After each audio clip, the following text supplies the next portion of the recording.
religions have been buildings and monasteries and all kinds of institutions, and not thinking that the root of religious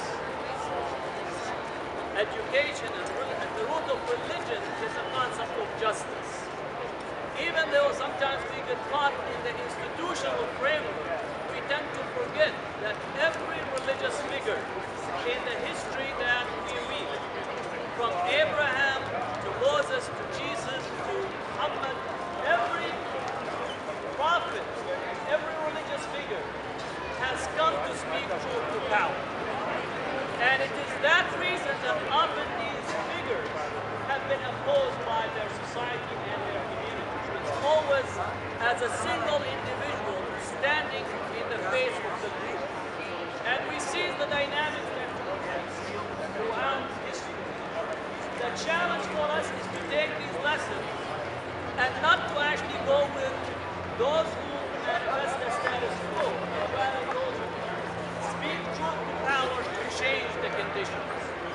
Now, anyone who have at least a basic understanding of what took place, understand that we have a very systematic oppression that is taking place. We have systematic economic oppression. We have systematic political oppression. We have systematic turning away against the human being as a human being. And we need to think of it in a broader global sense.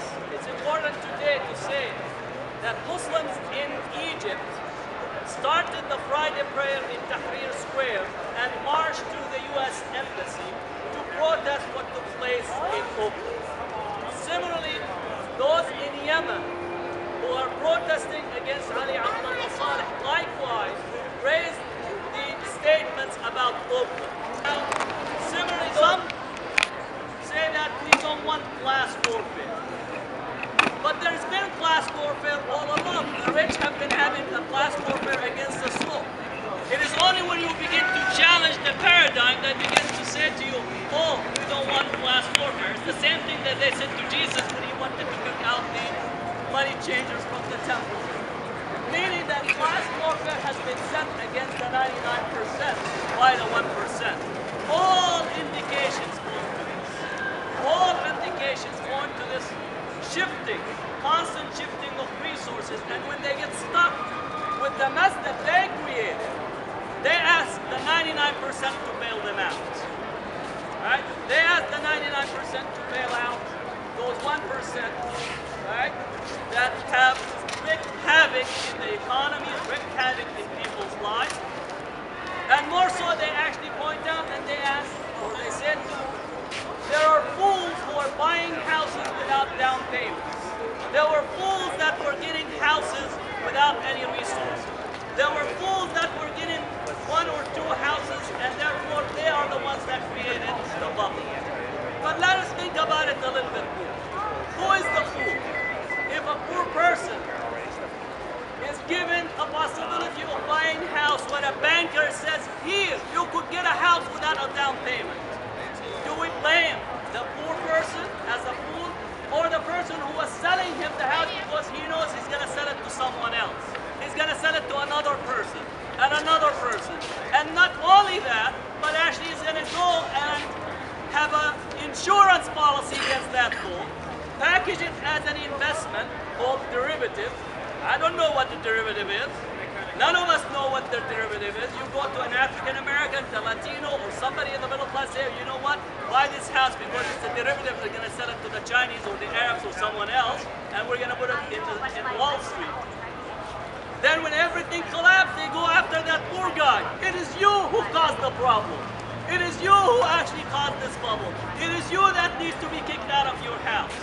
But at the same time, the government goes and bail out the same bankers, the same elite, the same individual that sold out this house to this individual. And they go back and buy these houses and once again sell it again and again and again and make more money in this process. So we have to understand that this is a rotten economic system that we are living in today. It favors the rich over the poor. It constantly gives more to the rich rich at the expense of the poor. It takes resources from the bottom to those who are on top. Now, just this last week, right, I was reading in U.S. news that 50% of the American working class makes an average of 26,000 plus. 50% of the American public, the working public, makes 26,000 plus and few fraction. That's 50%. Another group, 36%, makes about the average. It's about 46,000. Meaning if you take all the middle class and all the lower collectively, they're not making ends meet. And you know, if you're living in the Bay Area, 46,000 actually does not qualify you to be on the poverty line, because the poverty line in the state of California, especially in the Bay Area, would be close to 65,000. Right? So we need to understand this process, this economic process. Religion is not only about praying, which is important, it's also manifesting justice. It's actually acting in a just way. I know that increasingly we think of justice as the 10, 12-step program to success. How to become better capitalists through religion. How to actually manifest. That's all what you call religion selling out to corporate structure. Selling out to become part of corporatization of religion. Corporatization of the symbols of the spirituality that always have spoken truth to justice. And if you think, if Moses, Muhammad, and Jesus come today, would they be a CEO or would they be here in tents with the people protesting? Right here. If any of the religious figures, would they be on an M1 tank selling weapons to the world, or would they be protesting our military-industrial complex? Where would they be? And we know how religion is often mobilized to try to rationalize a humanly constructed phenomenon. And this is where I want to take it to the next aspect. We can't speak about economics without thinking about the military-industrial complex in America. We are a death economy, and we need to change this. We are a death economy. We are spending more on militarism than what we used to spend during the Second World War in constant dollars, Vietnam War, the Cold War, and all across. Now we're spending over $770 billion. That's a death economy. And we need to begin to challenge ourselves. We are number one. We're the number one producers of weapons of mass destruction. We're number one sellers of weapons of mass destruction. We're the number one developers, manufacturers of nuclear weapons around the world. And then we tell the world that they need to stop violence. It's easy. Stop producing weapons, we could stop violence in there. Stop producing weapons, we could stop violence in there. The bombs that are thrown across the world blow up in our own inner city, as Martin Luther King has said. He understood it's a zero-sum game. If you're putting your money in bombs, you're taking away from healthcare. If you're putting your money in tanks, you're taking away from education. If you're putting your money in bombs, you're taking out from the social services. If you're putting your money in every institution that is structured on the military-industrial complex, then we will have to have a deprived society in this country, supposedly the richest country in the world, and therefore we enjoy the seas will come. We have to begin to challenge these notions. We have a transnational movement taking place today. Yes.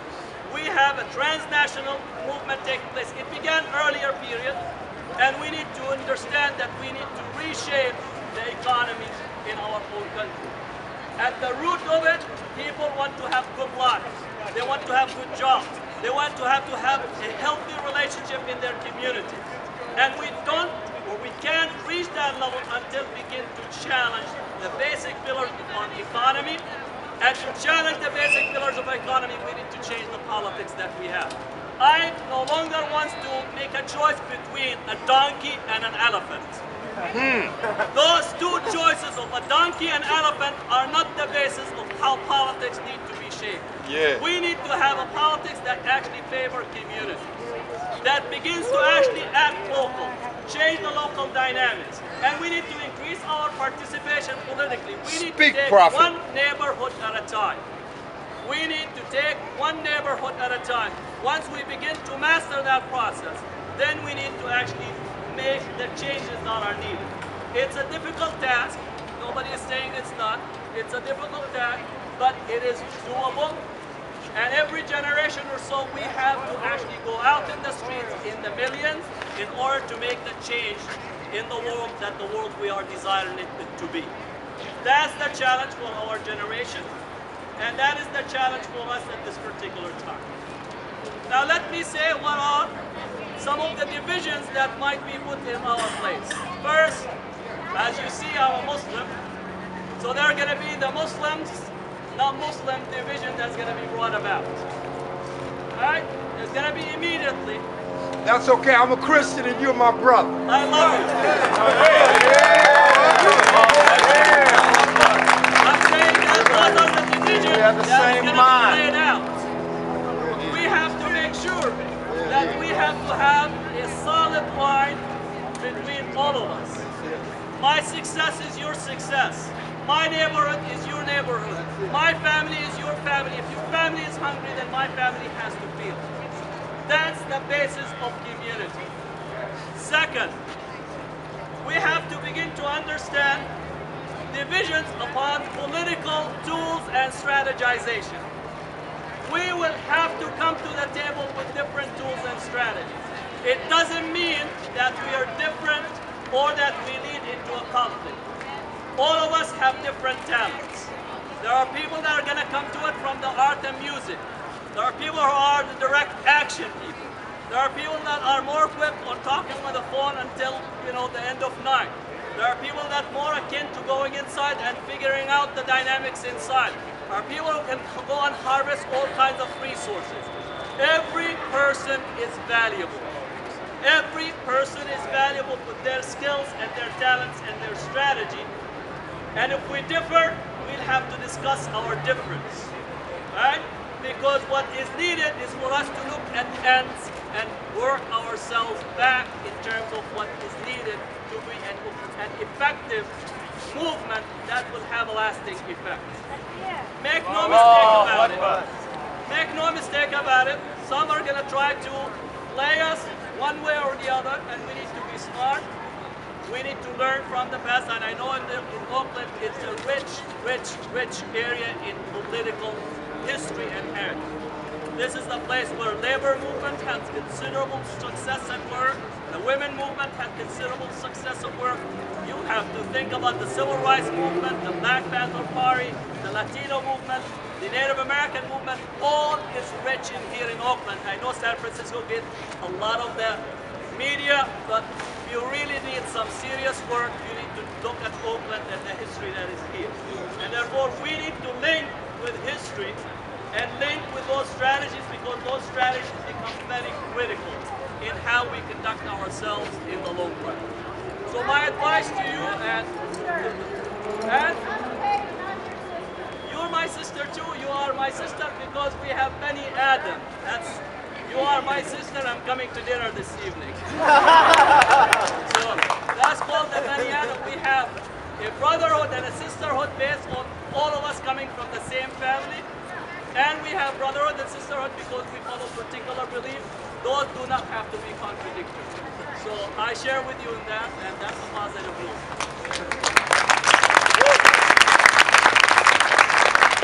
So I urge the members of the community, both the Muslims and our members of other faiths, to coalesce.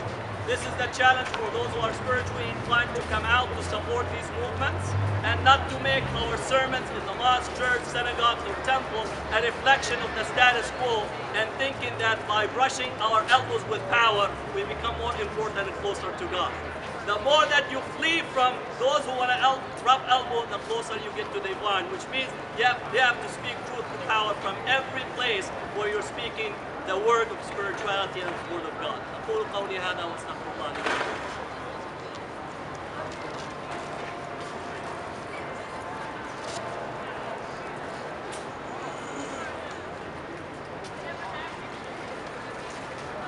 الحمد لله نحمده ونستعين به ونستغفره ونتوب إليه وأشهد أن لا إله إلا الله وأشهد أن محمدا رسوله أرسله بدين الهدى ليهديه جميعا ولو كره المشركون. What I wanted to say at the end as well is that there are some people that have experienced pain and suffering as a result of some of the police actions and brutality, and we need to make sure that we attend to them, that we seek and ask God to make it easy for them and cure them from whatever else that they have suffered during this period, and for us to develop a community response to this. And I think it's very important for us to understand that those are some of the things that become very critical for us. And I know that Scott Olson, who has been injured as a result of the police, he is in the hospital. We see that he's improving. His family is in here, so we ask Allah that He actually provide him speedy recovery and cure, and also make his family patient as they deal with this tribulation, because it is a tribulation, and it's important for us to be cognizant of this fact and to respond to it accordingly. So, inshallah, at this point we're going to be praying the Friday prayer. We'll be ending the prayer. And then we'll encourage everyone to engage with the community that comes out in here. There are some students here from Berkeley, some came from other parts of the Bay Area community, from Oakland, from San Francisco and other parts. And hopefully this would be a way for us to continue having a discussion, dialogue, and engagement. And we could provide support and help whenever is needed and whenever you call upon us. So inshallah, this would be a movement that would make lasting change, and we need to bring a large tent, not the tent that the Republicans think about because it's large, but actually it's only to accommodate one person. So we really want a large tent that can accommodate the largest members of humanity and begin to make a real change, not only here but across the world. أقول قولي هذا واستغفر الله لي ولكم فاستغفروه إن الله وملائكته يصلون على النبي يا أيها الذين آمنوا صلوا عليه وسلموا